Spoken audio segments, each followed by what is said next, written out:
கடவுள் உங்களை ஆசீர்வதிப்பாராக. கர்த்தரால் கூடாத காரியம் ஒன்றும். அதனால அந்த கடவுளோடு கூட நீங்கள் போராடுங்கள். யாக்கோபு எல்லா விதத்திலையும் இறைவனோட போராடுவார். அவருடைய திருமணத்தில் கூட அவர் ஏமாற்றப்பட்டார். அவர் இளைய பெண்ணை நேசிக்கிறார். அவளுக்காக 7 ஆண்டுகள் ஆடு மேய்க்கிறார். ஆனால் அவருடைய திருமணத்தில் அந்த முகமெல்லாம் மூடிதான் திருமணங்கள் நடக்கும் அவங்களுடைய வழிகளில். அப்போது முக்காடு நீக்கப்படும் பொழுது பார்க்கும் பொழுது அங்கே மூத்த பெண் இருக்கிறார். அவர் வருத்தப்படுகிறார். ஆனாலும் அவருடைய எண்ணம் இளைய மகளை திருமணம் செய்ய வேண்டும் என்பது. அந்த தரிசனத்தையும் அந்த ஆசையும் அன்பையும் ஆண்டவர் நிறைவேற்றி அவளையும் அவருக்கு மனைவியாக இறைவன் கொடுக்கிறார். அவங்களுடைய மாமனார் 10 முறை சம்பளத்தை ஏமாற்ற நினைக்கிறான். 10 முறையும் இறைவன் அவனை காப்பாற்றக்கூடியவராக இருக்கிறார்.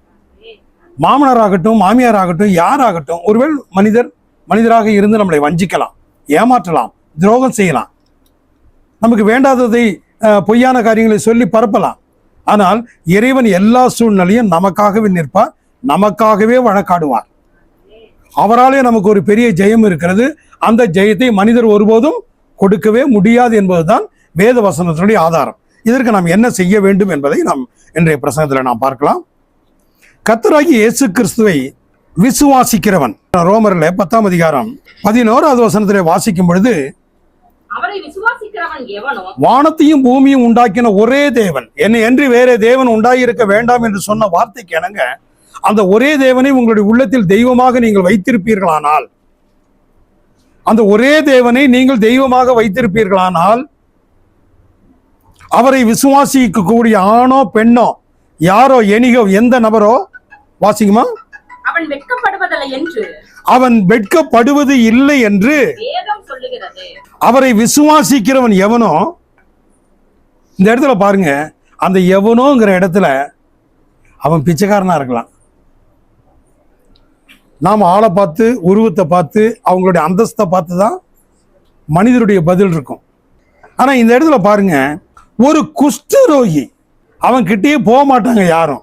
நானும் குஷ்டரோகி மத்தியில் ஊழியம் செஞ்சிருக்கேன் பைபிள் காலேஜில் இருக்கும்போது. அந்த குஷ்டரோகியை ஆண்டவர் பார்க்கும்போது பாருங்க, ஐயோ இவன் குஷ்டரோகி என்று சீசர்கள் கூட ஒதுங்கி நிற்கலாம். ஆனால் ஆண்டவர் அவனை கூசாமல் தொட்டு சுகப்படுத்துகிறார். ஒரு அலலியா சொல்லாங்களா? அவனை விட நாம மோசமானவங்களா? அவனை நான் குற்றப்படுத்தல. அந்த நோயில உலகத்தார் எல்லாரும் வெறுக்கக்கூடிய நிலையில், குடும்பத்தாரே வெறுக்கக்கூடிய நிலையில, அந்த நிலையில பாத்தீங்கன்னா ஆண்டவருடைய குணம் பாருங்க. அவன் குஷ்டரோகியோ அவன் அந்த நாட்டு ராஜாவோ அவருக்கு பெரியதல்ல. அவருக்கு அவன் ஒரு மனிதன். அவனுடைய விண்ணப்பத்தை கேட்டு பதில் கொடுக்க இறைவன் உயர்வுள்ளவர். அவர் உயர்ந்தவராய் இருந்தும் தாழ்மையுள்ளவனை நோக்கி பார்க்கக்கூடிய தேவன் நம்முடைய தேவன். நீலாவதி பட்டா வேணும்னு ஜெபம் பண்ணி பட்டாவே கிடைக்கல. கடைசியில் பொருத்தனை பண்ணி ஒரு காணிக்கையும் கொண்டாந்து கொடுத்துட்டு போகிறாங்க. அப்பயும் இவங்க போகிறதுக்குள்ளே அங்கே எல்லாம் மாறி போச்சு. இங்கே இல்லைம்மா நீங்கள் போய் புளியமுட்டில் வாங்கிக்கங்கிறாங்க. புளியமுட்டிக்கு வந்து அங்கே இல்லைங்கிறாங்க. திரும்ப நீலாவதி ஜெபம் பண்ணிட்டு சொன்ன, இந்த ஒரு முறை போ, அவங்க கொடுத்துருவாங்க. காசு எதுவும் கிடைக்குன்னு எதிர்பார்ப்பாங்க, அது இல்லாத பத்திரம் கொடுத்துருவாங்க போ. அப்படி கொடுக்காத பட்சத்தில் திங்கக்கிழமை நானே வரேன் அந்த ஆஃபீஸுக்கு வந்து வாங்கி கொடுக்குறேன் போ அப்படின்ட்டு. அப்புறம் அவங்க ஜெபம் பண்ணிட்டு போயிட்டாங்க. போய் கேட்டோடனே இப்படியே தேடி கொண்டாந்து கொடுத்துட்டாங்க. பட்டா கிடைச்சிருச்சுன்னாங்க. எடுத்துட்டு நேராக வீட்டுக்கு போத இங்கே வா அப்படின்னு. அப்போ நேராக நீலாவதி இங்கே வந்துடுச்சு. கிறிஸ்தவர்கள் விழிப்புணர்வு வேண்டும்.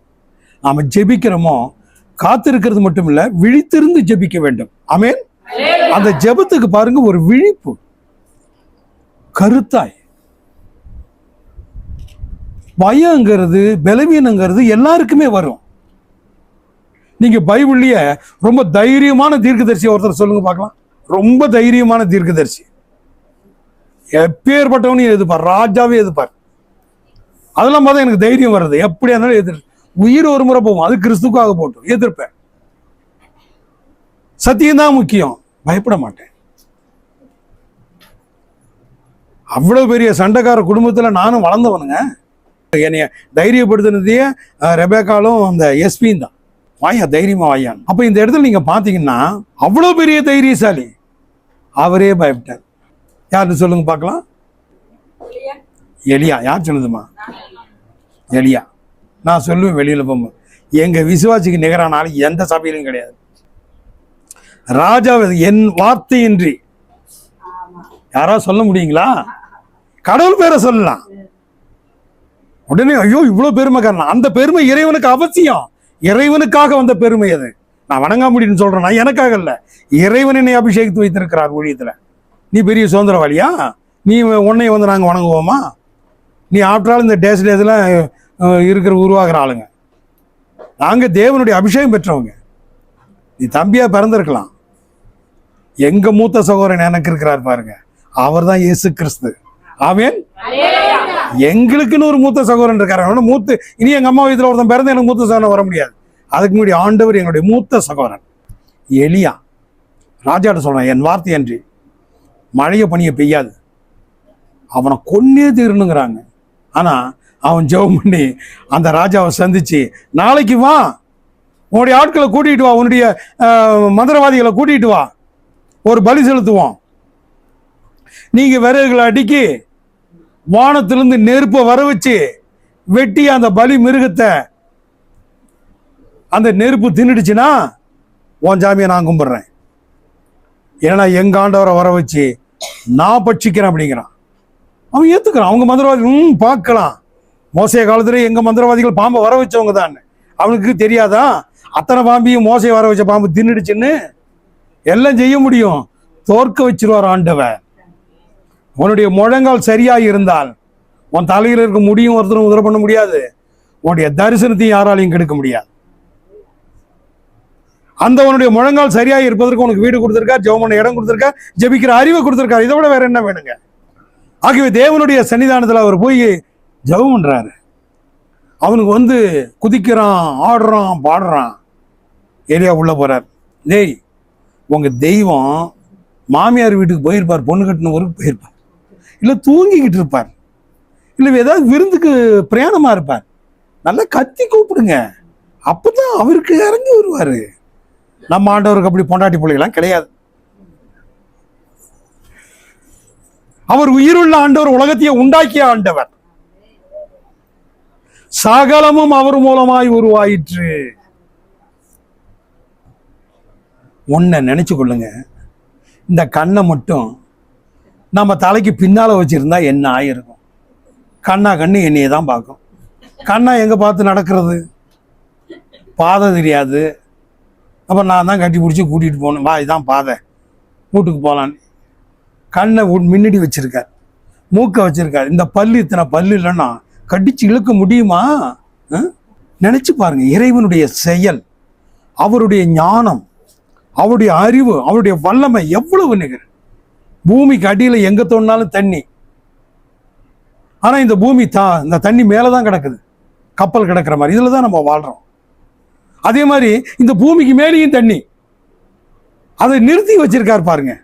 கடல் அலைய சமுத்திரத்தினுடைய ஒரு அளவோட நிக்கிற மாதிரி மேல தண்ணீரை நிக்க வச்சிருக்கார். இப்போ எலியா சொல்றாரு, அவனுங்களுக்கு கோபம் வந்துடுது, கத்தி எடுத்து கீறிக்கிறானுங்க, என்னென்னமோ பண்ணிக்கிறான், ரத்தத்தை ஊத்தினா வந்துடும் சாமின்னு. ஒன்னும் வர முடியாது. கல்லு தான். நம்முடைய தேவன் தான் பேசும் தெய்வம். மனிதனுடைய கரங்களினால் உருவாக்கப்பட்ட கல் ஒருபோதும் பேசாது. எலியா சொல்றார், எல்லாம் தூரம் போயிடுங்க. தன்னுடைய கோத்திரத்துக்கு பிரகாரம், யூத கோத்திரம், தான் கோத்திரம், நப்தலி கோத்திரம், ரூபன் கோத்திரம், பென்யமின் கோத்திரம், இப்படி ஒவ்வொரு கோத்திரத்திலையும் ஒரு பெண்ணை தேர்ந்தெடுத்து ஒரு குடம் தண்ணி கொண்டாந்து ஊத்துங்க. எவனும் நாளைக்கு பொய் சொல்ல முடியாது. பலிபீடத்தை கட்டிடுறாரு, தண்ணியை ஊத்துறாரு, நெருப்பு எரியறதுக்கு ஒன்றையும் ஊத்தல, விறகு வச்சு அது மேல தண்ணியை ஊத்தி அது மேல கறியை எடுத்து வைக்கிறார், அந்த மிருகத்தை வைக்கிறார். வச்சு ரெண்டே வார்த்தை, ஆண்டவர் இது உலகம் அறிகிற மாதிரி வானத்திலிருந்து அக்கினிய அனுப்பு, இந்த ஜனங்க பார்க்கட்டும். எந்த ஜனங்க? முதல்ல தான் சொந்த ஜனங்க, அவிசுவாசமா வாழ்றாங்களே இந்த சொந்த ஜனங்க. ஆர்சி மதத்துல ஒரு நல்ல ஒரு பிஷப் வந்திருக்காங்க, பிஷப்ல போப்பாண்டவரே வந்திருக்காங்க. அவர் முதலாவது வந்தவொடனே அறிவிச்ச ஒண்ணு, இந்த மாதாவும் இயேசுனார் அம்மாவும் அப்பாவும் தெய்வம் இல்லை அப்படின்ட்டார். உலகமே இன்னைக்கு பெரிய போராட்டத்துக்குள்ள, இயேசு தான் தெய்வம், அவரால் என்று யாராலையும் ரட்சிப்பு கிடையாதுன்ட்டார். இந்த 40 நாள் இது கூட ஒரு இது சொல்லிட்டார், இது தேவையே இல்லாதுன்ட்டார். முந்தா நாள் 40 இயேசுனார் மரிச்சு உயிர்த்திருந்து போயிட்டார், இதுல என்ன உனக்கு போய் விரதம் இருக்கிற? வெள்ளிக்கிழமை போய் குட் ஃப்ரைடேன்னு 7 வார்த்தையை சொல்லு, எல்லாரும் உலகமே ஆச்சரியம். என்னடி ஆர்சியில் வந்து போப்பாண்டவரை வந்துட்டு இப்படி பேசுனேன். சத்தியம் பரிசுத்தாவியானவர் பேசுகிற காலத்தில் வாழ்கிறோம். எலியா 2 வார்த்தை தான் பேசுவார். அப்படியே வானத்திலிருந்து நெருப்பு இறங்கி வந்து அந்த கறி கட்டை கல் அத்தனையும் பட்சித்து போட்டது. ராஜாவுடைய இதயம் நடுங்குது, அந்த மந்திரவாதிகளுடைய இதயம் நடுங்குது. விசுவாசிகளை கூப்பிடுறாரு, உண்மையா ஆண்டவரை நம்புறவங்களை கூப்பிட்டு அவன் எல்லாம் கொண்டு போய் கரவோரத்தில் தண்ணிக்கு கரவோரத்தில் கொண்டு வெட்டி எறின்ட்டார். எவ்வளவு பெரிய தைரியசாலி! இதெல்லாம் இன்றைக்கு நம்மகிட்ட இருக்கு. அந்த வீரவசனம் பேசுறதுக்கு நம்மகிட்ட இருக்கு. திடீர்னு அவன் பொண்டாட்டி சொல்றான், அவன் எங்க இருந்தாலும் அவனை கொண்டு போடுங்கடா அப்படின்னு ஒன்னே வானத்துல நெருப்பியே வர வச்சு ஜெபம் பண்ணவரு பயம் வந்துருச்சு. மதிச்சா இல்லைங்களா? வந்து ஒரு கோகைகளை போய் ஒளிஞ்சுக்கிட்டு. அதனால சில நேரத்தில் பலவீனம் நமக்கு வருங்க. ஆனா அந்த நேரத்தில் நம்மளை உயிரை கொடுக்கக்கூடியது நம்முடைய விசுவாசம் உள்ள ஜெபம். ஒரு அலையிலே சொல்லாங்களா? அந்த விசுவாசம் உள்ள ஜெபம். போதும் கர்த்தாவே போதும். நான் பெரிய அந்த அவங்கள மாதிரிலாம் பெரிய நான் நீதிமான் இல்லை. இத்தனை பேரை கொல்லும் போது மழையை வராதுன்னு சொல்லும் போது அவர் நீதிமான் எப்படி தெரிஞ்சு? நீதிமான் இல்லை. என்னை எடுத்துக்கோ, நான் சாவ விரும்புகிறேன். பலவீனமான ஒரு ஆவி வருது, பயம், பயத்தினுடைய ஆவி. அப்படி வரும்போது அவர் கோயிலுக்குள்ள ஜெபம் பண்றார், சாப்பிடாம கிடக்கிறார். சரி, இவனுக்கு இப்போ தேவை வந்து இவனுடைய ஜெபத்துக்கு இப்போதுக்கு தேவை செபிக்காத உணவு தேவை. அப்போ ஆகாரம் வருகிறது அவருக்கு. ஏற்கனவே ஒரு முறை அரச வீட்டில இருந்து காகத்தின் மூலம் அப்பமும் இறைச்சியும் வந்து கொடுத்த ஒரு ஆண்டவர். இதெல்லாம் தெரியும் எலியாவுக்கு. இப்போ அப்படியே படுத்து கிடக்கிறார். தட்டி எழுப்புறான் தேவதூதன், என்ன அப்பம் இருக்குது சாப்பிடு. எழுந்திருந்து சாப்பிட்றார். இந்த அப்பம் எங்கேருந்து வந்துச்சிங்க? என்னம்மா? தேவதூதர் கொடுத்தது, பரலோகத்தின் அப்பம். அதாவது நினைச்சிடாதீங்க, மனுஷன் நாம சாதாரணமான ஆள் தான். நமக்குள்ளே வாசம் பண்ணுகிறவர், நம்முடைய நாவினாலே புகழப்படக்கூடிய ஆண்டவர் பெரியவர். அவருடைய அற்புதங்களுக்கு வழிநடத்துதலுக்கு அளவே கிடையாது. நம்ம குறுகின மனசுல வந்து நம்ம மனுஷ பலவீனம் வரும். அப்பேற்பட்ட எலியாவுக்கு வந்துச்சு. அதனால சோர்ந்து போகாதீங்க. உங்களுக்கு அந்த நேரம் தேவை விசுவாசம், அதோட கூடிய ஜெபம். விசுவாசம் இல்லாம ஜெபிக்க கூடாது. நீ என்னமோ பண்ணிட்டு போய் என்னாலாம் ஒண்ணும் பண்ண முடியாதுன்னு படுத்துக்கிறது. அவன் ஜெபம் பண்றான், போதும் கர்த்தாவே போதும், என்னை எடுத்துக்கோ. சாவை விரும்பினார். இன்றைக்கு வரைக்கும் எலியா சாவல. ஒரு அலையிலே சொல்லாங்களா? உன் நினைவுகள் தேவனுடைய நினைவுகள் அல்ல. சமீபத்தில் ஒரு முஸ்லீம் வந்து ஆண்டவரை தரிசனம் பண்ணிட்டார். கத்துறார், நான் ஆண்டவரை கண்டேன், இயேசுதான் உண்மையான தெய்வம். யூடியூப்ல பார்த்தேன் நான். அதனால ஆண்டவர் எப்படி எப்படியோ வெளிப்படுத்துவார். உங்க மூலியமும் பல ஆயிரம் அதிசயங்களை ஆண்டவர் செய்வார். தானா செய்வது வேறு, உங்கள் மூலியம் நடப்பிக்க வேண்டிய. உடனே எலியா சாப்பிட்டுட்டு ஆண்டவர் சொல்ல, நீ போக வேண்டிய தூரம்லாம் ரொம்ப இருக்கு, நட அப்படிங்கிற. என்னால இப்போ இத்தனை நாள் சாப்பிடாம கிடந்துட்டேன், எனக்கு ஒரு ரதம் வேணும், குதிரை வேணும், அதெல்லாம் கேட்கல. நம்ம அநேக நேரம் வேண்டாதான் கேட்போம். அதுக்காக நம்ம வாழ்க்கையே ஓடிக்கிட்டு இருக்கோம். நேரம் ஓடும், காலம் ஓடும், வாரம் ஓடும், மாதம் ஓடும். அவர் கேட்கல. ஆனா எலியாட்ட சொல்றாரு, நீ போய் உனக்கு பதிலாக ஒருத்தனை என்ன பண்ணும்? ஆயத்தப்படுத்தணும். கண்ணா, உன் சந்ததியில உனக்கு பதிலாக பேரனோ பேத்தியோ பிள்ளையோ யாரோ பைபிளை கையில் எடுத்து ஆவிக்குரிய சபைக்கு வரணும். அது உன்னுடைய உத்தரவாதம். அனாதியை செத்துறக்கூடாது. நம்ம குடும்பத்தில் பாருங்க, எனக்கு இமானுவேல் வந்தபோது நான் அத்தனை மகிழ்ச்சி அடைஞ்சேன். தானியேலுக்கு ஜெபம்னா சிங்க கபியில போடுவோம் என்கிற தண்டனைக்கு ராஜா கையெழுப்பு முட்டோட்ட சட்டம் செல்லும் என்று தெரியும். தானியேல் அறிவுள்ளவர், ஆட்சியாளர், ராஜாவுடைய நண்பன். ஆனால் நண்பனையோ சட்டத்தையோ அவர் நினைக்கவில்லை, தேவனுடைய திட்டத்தை எதிர்பார்த்தார்.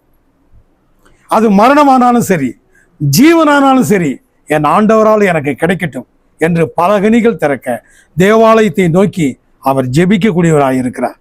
அவரை பார்க்கக்கூடிய அந்த அதிகாரிகள் உடனே பிடிச்சி ராஜாவுக்கு முன் நிறுத்தி தண்டனையை வாங்கி சிங்கக்கபியில தள்ளிட்டாங்க. சிங்கக்கபிங்கிற அடியில் கொகையா இருக்கும், மேல இருந்து தள்ளிடுறாங்க.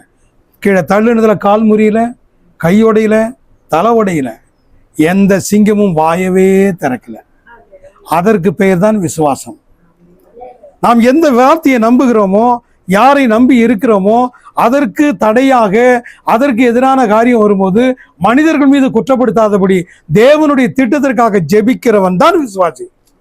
நீ பிரசங்கம் பண்ண முடியலன்னா பரவாயில்ல, வந்து உட்காந்து எழுந்து போயிட்டாரு அப்படின்ட்டு. கர்த்தருடைய பிள்ளைகளை, நீங்க வந்து போறது பெரிய காரியம் இல்லை. உங்களோட இறைவன் உங்க வீட்டுக்கு வரார். அவர் முகம் வெட்கப்படக்கூடாது. உங்களிடத்துல கனிகளை எதிர்பார்ப்பா. நீ ஜெபிக்கிறாயா, துதிக்கிறாயா, வேதம் வாசிக்கிறாயா, கடவுளை பற்றி மட்டும்தான் பேசணும். அவருடைய அற்புதத்தை தான் பேசணும். நாகரிகமான காலத்துல இந்த நடமாடுற வைத்தியர்களை நம்பாதீங்க. நம்மளை தாயின் வயிற்றில் தெரிந்து கொண்ட அந்த தேவனை நம்புங்கள். விசுவாசம், அதற்கு பணம் வேண்டாம், அறிவு வேண்டாம், எதுவுமே வேண்டாங்க. நம்பிக்கையோடு ஜெபிக்கிற குணம் இருந்தால் போதும். இந்த மேயிற மாட்டை நக்கிற மாடு கெடுக்குங்கிற மாதிரி ஜெபத்துக்கு மட்டும் துணை தேடாதீங்க. உங்க வீட்டில் நீங்க ஜெபிக்கிறதுக்கு துணை தேடாதீங்க. அந்த துணை தேடினீங்கன்னா உங்க ஜெபம் வீணா போயிடும்.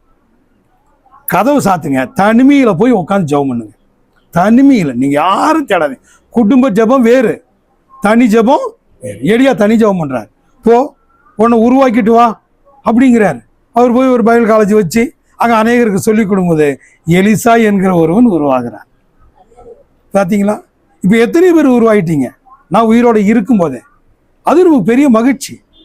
ஆகவே இந்த இடத்துல அவர் பாருங்க, சாவ விரும்புறாரு. சாவே உனக்கு இல்லை. சாவு வரும். எப்போ தெரியுங்களா? திரும்ப ஒரு முறை வருவார். எலியா உலகத்துக்கு வருவார், மோசே உலகத்துக்கு வருவாங்க. அவங்கள இந்த உலகம் கொன்னுடும். 3 நாளைக்கு பிரேதங்களாக கிடப்பாங்க. இந்த உலகமே காணும். இந்த 2 பேரும் படுத்து கிடக்கிறத.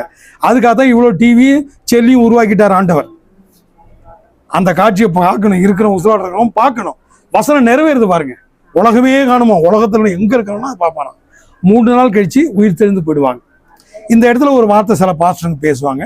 எலியாவும் ஏனோக்குன்னு சொல்லுவாங்க. ஏனோக்கும் உயிரோட எடுத்துக்கொள்ளப்பட்டவர். அதனால் அவருன்னு சொல்லுவாங்க. வாங்கம்மா, யூஎம்மா வராங்க, உட்காருங்க.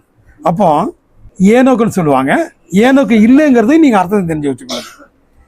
அந்த அடையாளங்கள் என்ன சொன்னா, ஒருத்தன் வந்து என்ன பண்ணுவானா, தண்ணீரை ரத்தமாய். அதே மாதிரி மோசே வந்து தண்ணீரை ரத்தமாய் மாற்றிய அந்த தீர்க்கதரிசி. அதனால இப்போ வரவரும் தண்ணீரை என்ன பண்ணுவாருங்க, ரத்தமாய் மாற்றுவார். அதே மாதிரி எலியாவுக்கும், எலியா வந்து அதே மாதிரி அவனுடைய அடையாளங்கள் எல்லாம் எப்படி இருந்துச்சோ அதே மாதிரி அந்த கடைசி காலத்தில் நடக்கும். எலியாவுடைய அர்த்தம் இப்போ பாருங்க, எலியாவை சாகாமல் எடுத்துக்கிறாரு. எடுத்துக்கிறதுக்கு முன்னாடி உனக்கு வாரிசா ஒருத்தனை நீ உருவாக்கணும். இப்போ ஐயம்மா இருக்காள்னா நல்லா பண்ணு. இன்னைக்கு ஐயம்மா குடும்பத்தில் அநேகர் ஆண்டவர் என்ன பண்ணுறாங்க, ஏற்றுக்கொண்டிருக்கிறார். அப்போ நம்முடைய சந்ததிகள் வந்து பாருங்க, நம்ம முன்னாடி வரவங்க நம்ம சந்ததிகளுக்கு உத்தரவாதம் உள்ளவங்களா இருக்கணும். நாமளே இடறுவதற்கு காரணமாய் இருந்து விடக்கூடாது. என் தங்கச்சிக்கிட்ட நான் பூமியை கிடத்தி கேட்காத காரணமே ஏன் நிமித்தம் என் தங்கச்சியினுடைய குடும்பம் கிறிஸ்துவ விட்டு என்ன பண்ணிடக்கூடாது, அவன் ஒரு போதகனா இப்படி நம்மளை வஞ்சிச்சிட்டான் அப்படின்னு சொல்லக்கூடாது. அதனால தான் நான் அவ்வளோ அமைதியாக போயிட்டேன். சொத்து பெருசு இல்லை, அது கடவுள் கொடுப்பார். கொடுக்கலனாலும் பரவாயில்ல, நமக்கு ஒரு கை சாப்பாடு தான் காலைல சாலமி கொடுத்து அனுப்பிச்சிடறாப்புல, திருப்தியாக சாப்பிட்டு நம்ம வரோம், அவ்வளோதான். ஆகவே இறைவனுடைய சன்னிதானத்தில் எலியாவும் மோசையும் வருவாங்க. அவங்க 3 நாள் மறிச்சிருவாங்க, கொண்டுடுவாங்க. அப்போ அவங்க ரத்த சாட்சியாக மறித்து 3ஆம் நாள் உயிர் தருவாங்க. அப்புறம் தான் அவருடைய வருகை. சரி, இப்போ இந்த இடத்துல பார்க்கணும், விசுவாசத்தில் அவர் போய் ஒரு பைபிள் காலேஜ் நடத்துகிறார். இப்போ அந்த அம்மாவால் எலியாவை ஒன்றுமே பண்ண முடியல. அதுக்கு பிற்பாடு பார்த்தீங்கன்னா அதில் ஒருத்தனை ரொம்ப உயிருக்கு உயிராக அந்த பாஸ்டரை ஒட்டிக்கிட்டே இருக்கிறான். ஏன்டா இவன் மட்டும் நம்மளோட ஒட்டிக்கிட்டே இருக்கிறானுங்கும் போது ஆண்டவர் சொல்கிறார், நான் எல்லா சீசர்களும் சொல்கிறாங்க, வித்தியாசம் வந்துருச்சு. எலியா சாவ போகிறாரு, எடுத்துக்க போகிறாரு, ஆண்டவர் உயிரோடு எடுத்துக்க போகிறாரு. உறவாடுதல் நடக்குது அவனுக்கும் ஆண்டவருக்கும். நீ எலிசா இத்தனை நாள் கூடவே இருந்த, படுத்து கிடக்கும்போது பாய சுத்தினேன், தண்ணி கொடுத்தேன், இவன் சொல்லாமல் கிளம்ப சேர்த்து போயிட்டான அந்த ஆசீர்வாதம் உனக்கு கிடைக்காது. அதனால நீ என்ன பண்ற, அவன் கூடவே இரு, அவன் படுத்தானா படுத்துக்கோ, அவன் தூங்குறான் நீ தூங்காத சொல்லி கொடுத்துட்றாங்க. எலிசா பாருங்க அவ்வளோ விழிப்பு, அதான் விழிப்புன்னு சொன்னேன், விழிப்புணர்வாக இருக்கிறான். எலியா என்னைய கொஞ்சம் தான், அவ்வளோ தூரம் போகணும், நானும் வரேன். அப்படியே போகும்போது ஒரு நதி வருகிறது.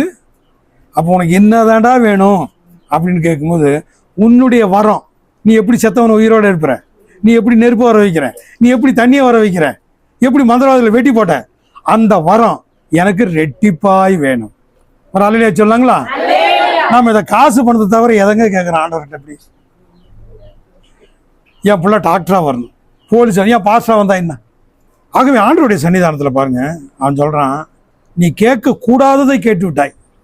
அதனால நான் எப்படி எடுத்துக்கொள்ளப்படுறேனோ அதை மட்டும் நீ பார்த்துட்டீன்னா உனக்கு அது கிடைக்கும். நதியில் இறங்குறாரு, தண்ணி பயங்கரமாக போகுது.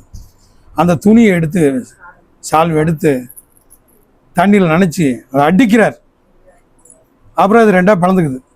அப்புறம் அது அப்படி போகிறார். அக்கினி ரதத்தில் வந்து அவர் ஏற்றிக்கிட்டு சாவை கடந்தவன், பொண்டாட்டி இல்லாதவன். இன்னும் சொல்ல போனான், பொண்டாட்டி இல்லைன்னா என்ன அனாதை தெரியுங்களா?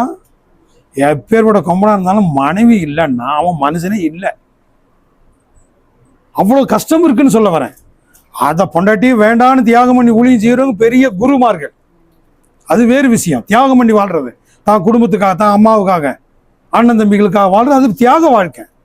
ஆனால் ஒரு குடும்பம் இருக்கிற மாதிரி, மனைவி இருக்கிற மாதிரி அந்த ஸ்தானத்தில் நீங்கள் 1000 பேர் கொண்டு வந்து வச்சாலும் அந்த ஸ்தானமே தாங்க.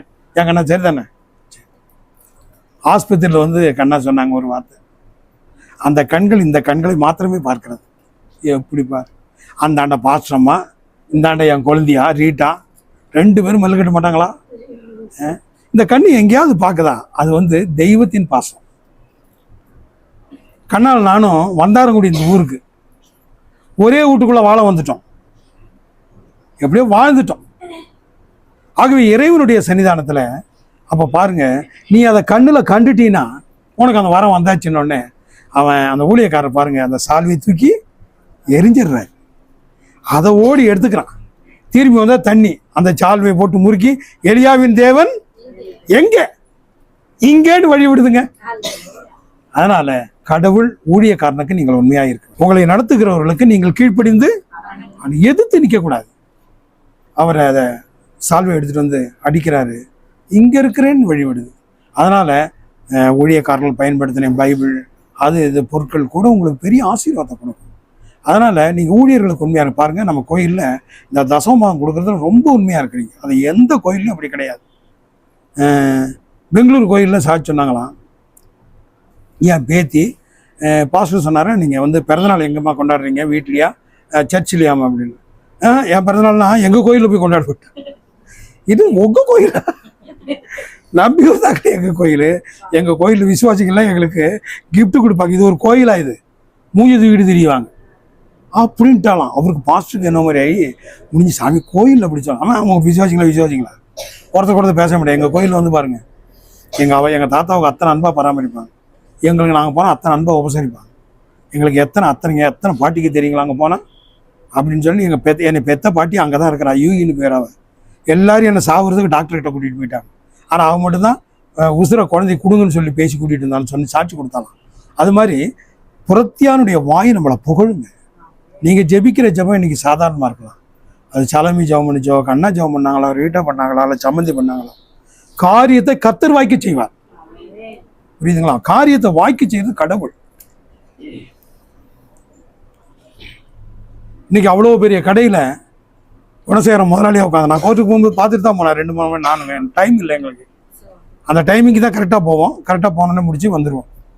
அப்போது அவனுடைய தாய் ஆண்டவரை அறிந்த போது அந்த கற்பத்தில் வந்த 2 பசங்களையும் ஆண்டவர் எப்படி நடத்துகிறார். அவனை ஒரு பெரிய பட்டணத்துக்குள்ளே பெரிய கடைக்குள்ள முதலாளியாக வச்சிருக்கார் ஆண்டவர். இறைவனுடைய வழி நடத்துதலே அதுதாங்க. நீங்கள் கொஞ்சத்தில் உண்மையாக இருந்துட்டா அநேகத்தில் அதிகாரம் தான். ஒருத்தனை போனா போறான், ஒருத்தனை வானா வரான். ஆனாலும் ஆண்டவர் என் வீட்டுக்கு வருவதற்கு நான் தகுதி இல்லை. அந்த தாழ்மை ஆண்டவர்கிட்ட இருக்கணும். உலகத்தில் நம்மளை உயர்வாக ஆண்டவர் வைத்திருப்பார்.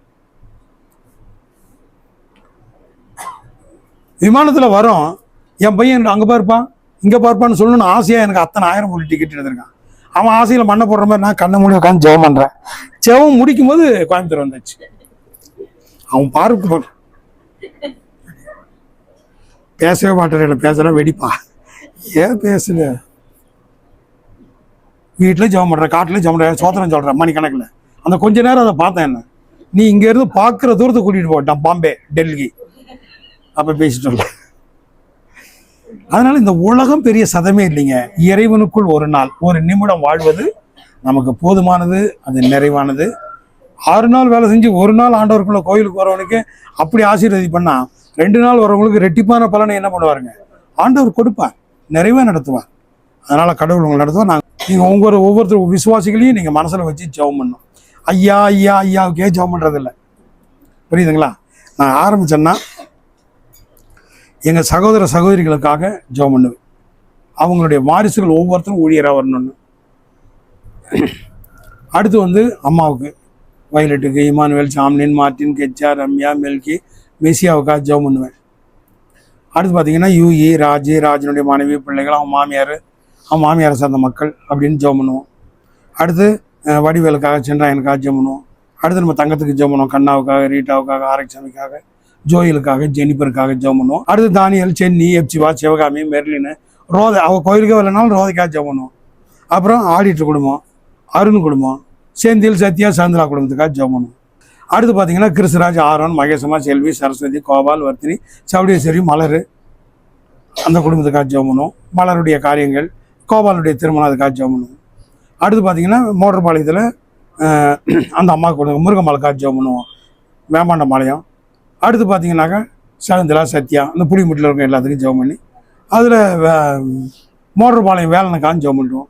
அடுத்தப்புறம் அழகி குடும்பம், அப்புறம் வேலம்மா குடும்பம், இன்னொரு வேலம்மா குடும்பம், குப்பம்மா குடும்பம், அப்புறம் சுப்பம்மா, சுமதி, அருக்காணி, துர்கா, சேசி கல்யாணம் நாளைக்கு, அதுக்காக ஜெபம் பண்ணிங்க. அப்புறம் கடைசியாக சலோமி, சந்தோஷ் குடும்பம் முடிஞ்சு ஐயம்மா குடும்பத்தோடு முடிச்சிருவோம். புரியுதுங்களா? இது மாதிரி ஏன் நீங்கள் ஜெபம் பண்ணக்கூடாது? Very good. அதில் என்ன நஷ்டம் வருது? அவங்களுக்கு ஜெபம் பண்ணுற நம்ம குறைஞ்சி போயிடுவோம், நம்ம கிருபை கூடிக்கொண்டு வரும். நீங்கள் யாருக்கெல்லாம் ஜெபம் பண்ணுறீங்களோ அவ்வளோ கிருபை உங்களுக்கு கூடிக்கொண்டு வரும்.